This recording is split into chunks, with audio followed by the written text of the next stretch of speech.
I've got a gobble. Oh, the camera. Bloody hell.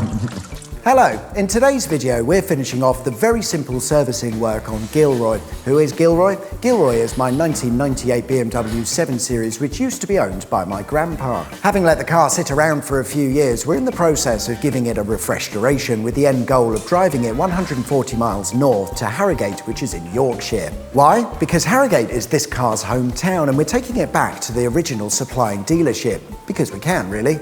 In the last episode, we'd managed to drain the oil and change the power steering fluid, so hopefully today we'll make a little bit more progress, and as you saw, we're in the process of draining the car's coolant. Yeah, that's coolant.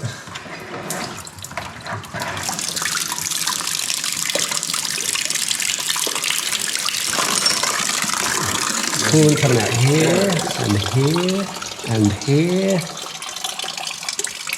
On the 7 Series, there's a bung at the side of the engine for the coolant, and when you take that out, it just comes flying out. Would you believe it?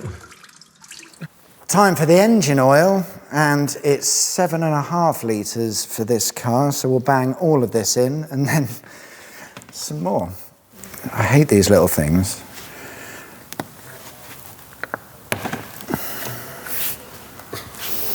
That's why he hates that thing.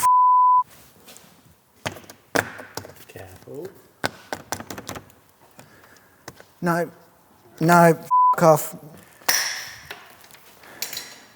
Yep. How are you supposed to hold a bottle? Yeah, I hold it the other way. Yeah, it's upside down, they say, isn't it? Yeah. No. Well, from the sounds of it, we're going to have a little cup of tea, let this all settle down, maybe turn the engine over. But, yeah, let's do that then.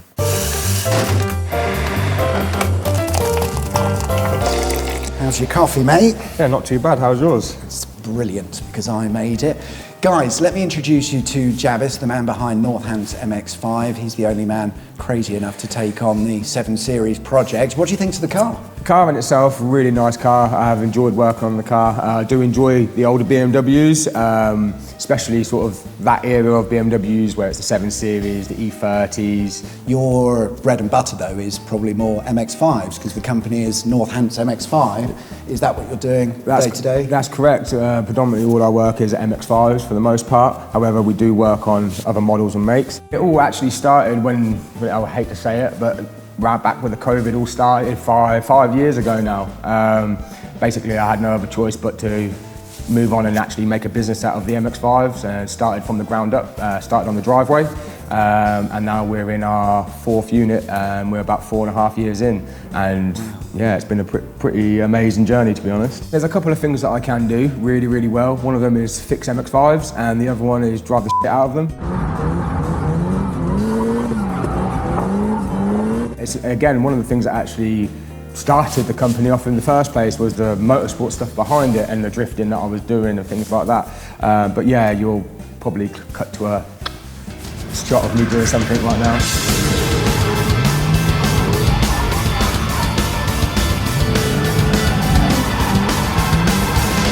Well, that was a delightful cup of tea. We've left enough time for the oil to settle down to the bottom of the engine, so I'll check the level in a second. The coolant, we've got all of that out, so we're now going to need to bleed the engine, fill up the coolant, so that's probably the next job.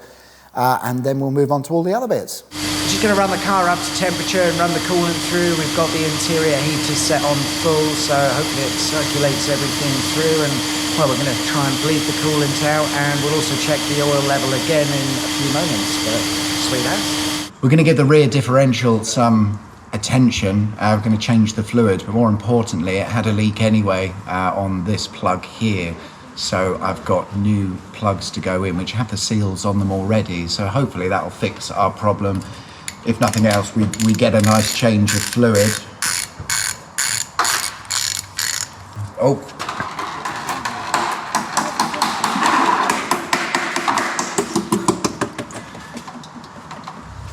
These are the diff plugs, but yeah, they look pretty, oh yeah, look, no wonder it was leaking. This is just all crudded up and horrible. Very important to clean the hole.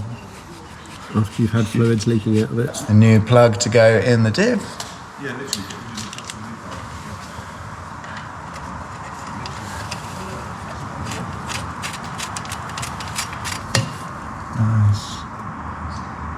come back to that because that will need to be torqued to specification. I'm going to fill the diff oil. I've got whatever that is.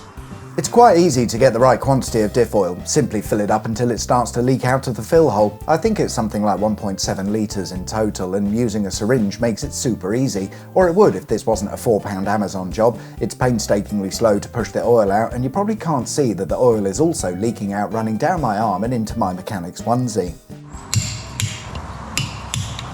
Hopefully, that's no more leaks on the diff, and of course new fluid. Next up, we're going to take a look at the brakes. We're going to replace the discs and the pads all round and the hoses and replenish the fluid. I've got some chunky Brembo brake discs, Brembo HP 2000 racing brake pads, and we've got some braided hoses to go on. Our predictions are that these hoses are going to give us the most grief. The fixtures on the car are a little bit rusty. I'll show you that in a second. But assuming everything gets onto the car, we're then going to bleed the fluid and replace it with Motul Racing Motorsport brake fluid, because that's what you need on your executive limousine. Let me show you those brake hoses and what I mean about how it's going to be a bit of a pain in the arse, because... Come on in, mate. You've got fixtures up here onto a hard line, but you see this little nut here and underneath there?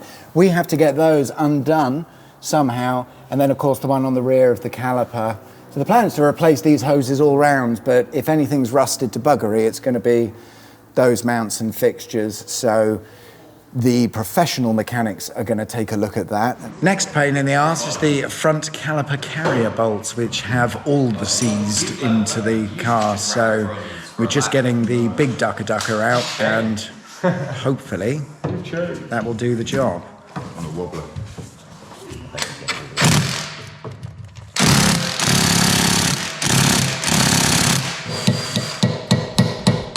Oh my God, what a racket. Sorry about that. It would seem that not only have the caliper bolts seized, so too has this wheel spacer, which has clearly fused itself to the hub face, requiring that specialist light touch that mechanics are known for in order to remove it.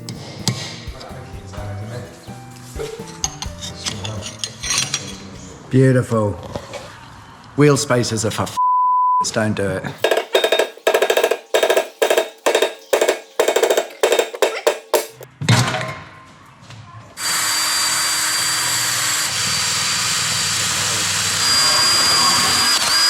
Oh, yeah. So I don't know whether the camera will be able to pick it up or not, but you can quite clearly hear the wheel bearing. Yes, it is spinning, and it does feel quite free, but compared to all the other wheels, you can hear that there's a noise coming from inside the bearing itself.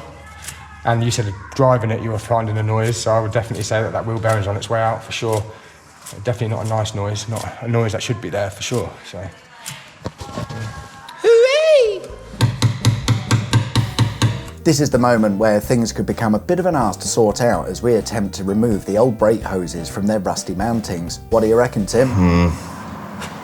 That is not a pleasing response. I assume this won't go well.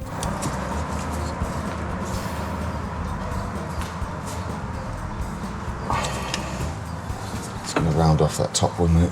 So we have run into a bit of a problem. It turns out the brake hose fixings are pretty mullered, as we feared. So we're not really sure what the solution is yet, because it's looking like we'll have to replace the brake hard pipes in the car if we're going to pull this off. It's going to delay things a little bit, but I don't know. We'll crack on with doing the other bits in the meantime, and probably come back tomorrow with a solution on the brakes. We're going to move on and do the fuel filter, which is the last of the filters, and I think the last of all of the servicing work. Oh, hang on, before you do that, I think I've just noticed I've got the wrong fuel filter. Muggins over here has ordered the wrong one. I can't blame the parts supplier for that. So where are we up to? Wheel bearing, brake lines, fuel filter, wrong. Air filter, wrong. See other episode. And once again, I've lied to you. When I said today we'd be finishing off the simple servicing work on Gilroy, what I meant to say was we're going to create a load more work and hassle for ourselves. Gilroy, you're beginning to piss me off a bit. If you'd like to see how this all works out, be sure to subscribe so you don't miss out, and I'll see you guys in the next video. Take care, bye-bye.